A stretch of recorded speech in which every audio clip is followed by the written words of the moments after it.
This isn't auditions for American Ninja Warrior, you know. And how many times have I told you not to play with the merchandise?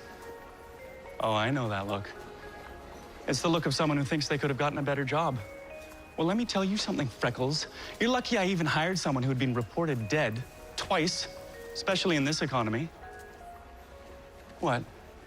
No thank you?